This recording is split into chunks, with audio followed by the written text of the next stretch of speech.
اعوذ باللہ من الشیطان الرجیم بسم اللہ الرحمن الرحیم الحمد للہ رب العالمین والصلاة والسلام علی اشرف الانبیاء والمرسلین واہل بیتہ الطیبین الطاہرین المعصومین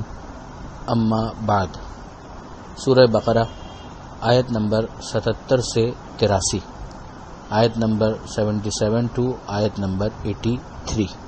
بسم اللہ الرحمن الرحیم۔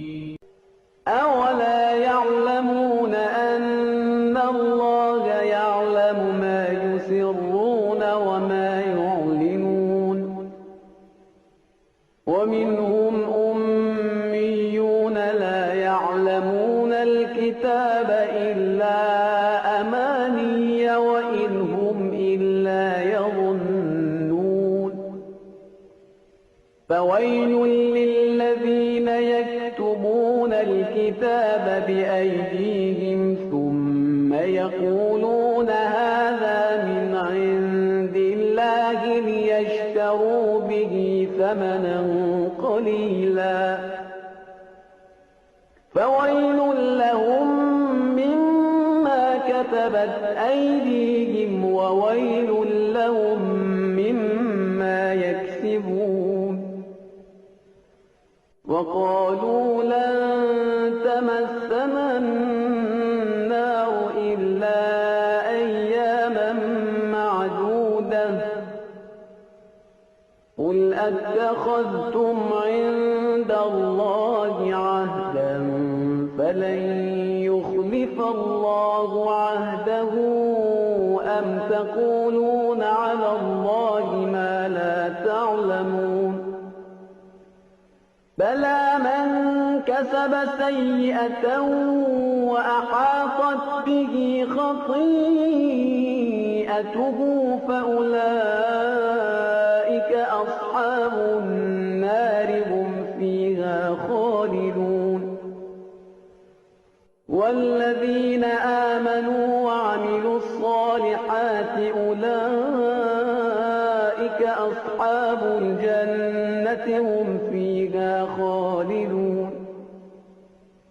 وإذ أخذنا ميثاق بني إسرائيل لا تعبدون إلا الله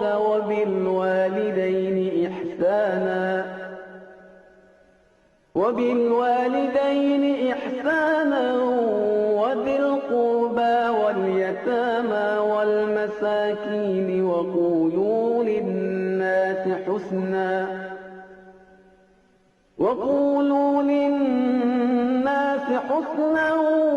وأقيموا الصلاة وآتوا الزكاة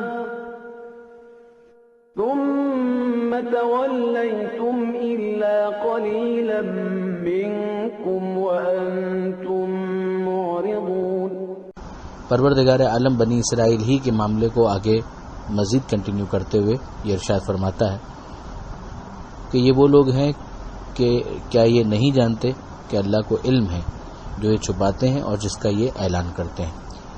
گزشتہ آیت کے اندر پروردگار عالم نے یہود میں سے جو منافقین تھے ان کی روش کو بتایا تھا، اور ظاہر ہے کہ وہ مسلمانوں کو دھوکہ دینے کی کوشش کر رہے تھے، ان میں سے وہ کہ جنہوں نے خاص طور پر نفاق کو اختیار کر لیا تھا۔ تو یہاں پر اس کو کنکلوڈ کیا جاتا ہے کہ انہیں اس بات کو جان لینا چاہیے کہ اللہ سے کچھ چھپا ہوا نہیں ہے، وہ انسانوں کو دھوکہ دے سکتے ہیں، خالق کو دھوکہ نہیں دے سکتے۔ پھر اس کے بعد پروردگار عالم نے بنی اسرائیل کے ان جوہلا کا ذکر کیا کہ جو کتاب سے صرف بلند بالا توقعات رکھتے ہیں۔ ظاہر ہے کہ اگر ایک انسان کسی دین کے اندر آتا ہے تو اپنی نجات کی امید ہی پر وہ دین کے اندر داخل ہوتا ہے کہ شاید اس کے ذریعے سے اسے آخرت میں نجات مل جائے گی۔ وہی اس کا ایمان جب مستحکم ہو جاتا ہے تو اس کے بعد اس سے اس کے عملی تقاضوں پر پورا اترنے کی ڈیمانڈ کی جاتی ہے۔ مگر یہاں پر جن افراد کی مذمت کی جا رہی ہے وہ صرف بلند بالا توقعات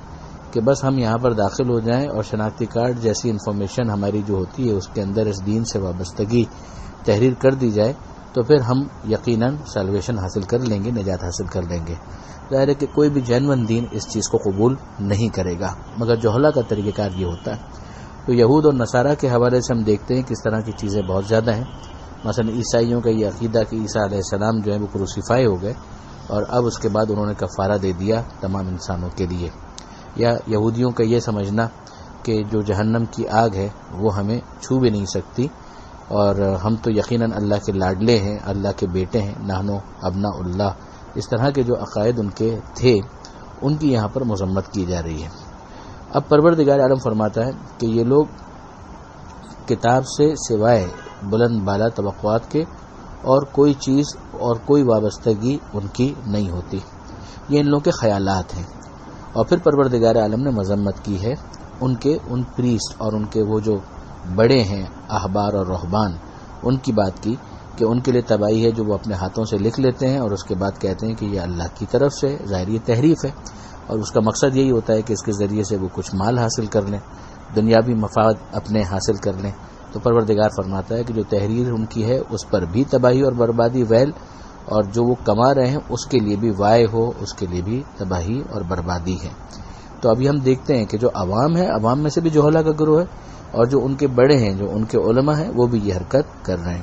اور پھر پروردگار عالم نے ان جوہلا کے ان بلند بالا توقعات میں سے ایک کو یہاں پر تحریر بھی کر دیا، اور وہ وہی ہے کہ جس کی طرف ابھی ہم نے اشارہ کیا کہ جہنم کی آگ ہمیں چھو بھی نہیں سکتی، اور اگر جہنم کی آگ نے ہمیں جلایا بھی تو ان دنوں کی حد تک ہی ہمیں ماخوذ کیا جائے گا کہ جن میں ہمارے بزرگوں نے گوسالہ پرستی کی تھی، بچڑے کی پوجا کی تھی، یعنی 40 دن۔ پروردگار فرماتا ہے کہ کیا تم لوگوں نے اللہ سے کوئی وعدہ لے لیا ہے کہ جس کی وہ خلاف ورزی نہیں کرے گا؟ یعنی یہ تمہاری خیالی باتیں ہیں، تم اللہ کے بارے میں وہ بات کر رہے ہو کہ جس کا تمہیں علم نہیں ہے۔ پھر معیار دیتے ہوئے ارشاد فرمایا کہ وہ جنہوں نے برائی حاصل کی ہے، گناہ کیا ہے، اور اس حد تک کہ غلطی نے انہیں گھیر لیا ہے، وہ لوگ اہل جہنم ہیں اور وہ اس میں ہمیشہ رہیں گے۔ ایک تو وہ گنہگار ہے کہ جو اپنے گناہ کی طرف متوجہ ہوتا ہے اور توبہ کی طرف آتا ہے، اس کی معافی کی گنجائش ہے، مگر وہ کہ جو گناہوں کی دلدل کے اندر دھنستا چلا جائے۔ پھر پروردگار عالم فرماتا ہے یقیناً وہ لوگ کہ جو ایمان لائے اور جنہوں نے اعمال صالحہ کو انجام دیا، یہ اہل جنت ہیں جو جنت کے اندر ہمیشہ ہمیشہ رہیں گے۔ یہاں پر بھی آپ دیکھ لیں کہ دونوں چیزوں کو سائیڈ بائی سائیڈ رکھا گیا، ایمان یعنی عقائد اصول دین کے اندر بھی وہ درست ہوں، اور اعمال صالحہ یعنی فروع دین پریکٹسز کے اندر بھی صحیح طریقے سے وہ اس پر عمل کر رہے ہوں۔ تو پھر اس کے بعد خدا نے جنت کی ضمانت دی ہے۔ پھر بنی اسرائیل کا ذکر کرتے ہوئے 10 احکام کا تذکرہ کیا گیا کہ ان سے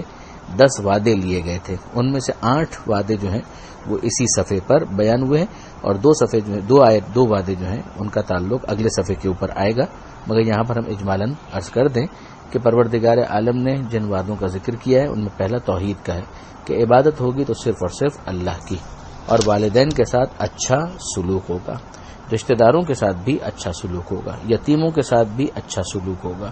مسکینوں کے ساتھ یعنی فقیر جو اور زیادہ سختی کے اندر زندگی گزار رہے ہوں ان کے ساتھ بھی اچھا سلوک ہوگا۔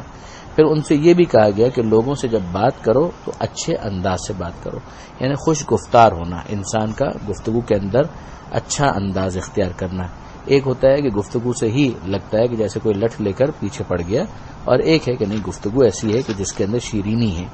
پھر اس کے بعد کہا گیا کہ نماز قائم کرو گے، زکوٰۃ ادا کرو گے، اور پھر پروردگار عالم نے ان کے مزاج کو بتایا، مگر پھر تم نے کیا کیا، تم نے پھر منہ پھیر لیا سوائے کچھ افراد کے، یعنی ایک مائنورٹی، ایک کم چھوٹا گروہ تو یقیناً ایسا تھا کہ جو اپنے وعدے پر باقی رہا، لیکن ایک بڑی تعداد نے اس وعدے کو پورا نہیں کیا اور تم لوگ اعراض کرنے والے ہی تھے، یعنی پلٹ جانے والے ہی تھے۔ ہم پہلے بھی دیکھ چکے ہیں کہ کئی جگہوں پر میثاق اور عہد کا تذکرہ آیا اور اس کی پاسداری کرنے کو اپریشیٹ کیا گیا اور اس کے توڑنے کی مذمت کی گئی، تو یہاں پر پروردگار عالم نے ان وعدوں کا ذکر کیا۔ اب یہ جو 8 وعدے ہیں، ان کے بعد 2 مزید وعدے ہیں کہ جو آگے آئیں گے، ان میں سے ایک یہ تھا اور اس کی اہمیت کی وجہ سے الگ سے اس کو بیان بھی کیا گیا ہے، یعنی میثاق کے لفظ کی تکرار کی گئی، اور وہ یہ کہ تم کسی کا خون نہیں بہاؤ گے، خون ریزی نہیں کرو گے، اور کسی کو در بدر نہیں کرو گے، بے گھر نہیں کرو گے۔ یہ 10 بہت اہم نکات ہیں کہ جن کو یہاں پر بیان کیا گیا۔ میں تکرار کر دیتا ہوں، توحید، عبادت صرف اللہ کی، والدین کے ساتھ، رشتہ داروں کے ساتھ، یتیموں کے ساتھ اور مسکینوں کے ساتھ اچھا سلوک، لوگوں سے جب گفتگو کرو گے تو اچھی طرح سے گفتگو کرو گے، نماز قائم کرو گے، زکوٰۃ ادا کرو گے، اور پھر 2 اور چیزیں کہ جن کو الگ سے بیان کیا گیا، خون ریزی نہیں کرو گے اور کسی کو در بدر نہیں کرو گے، بے گھر نہیں کرو گے۔ پروردگار عالم سے دعا ہے وہ قرآن مجید سمجھنے اور اس پر عمل کرنے کی توفیق عطا فرمائے اور وارث قرآن امام زمانہ کے ظہور میں تعجیل فرمائے۔ وآخر دعوانا ان الحمدللہ رب العالمین، والسلام علیکم ورحمۃ اللہ وبرکاتہ۔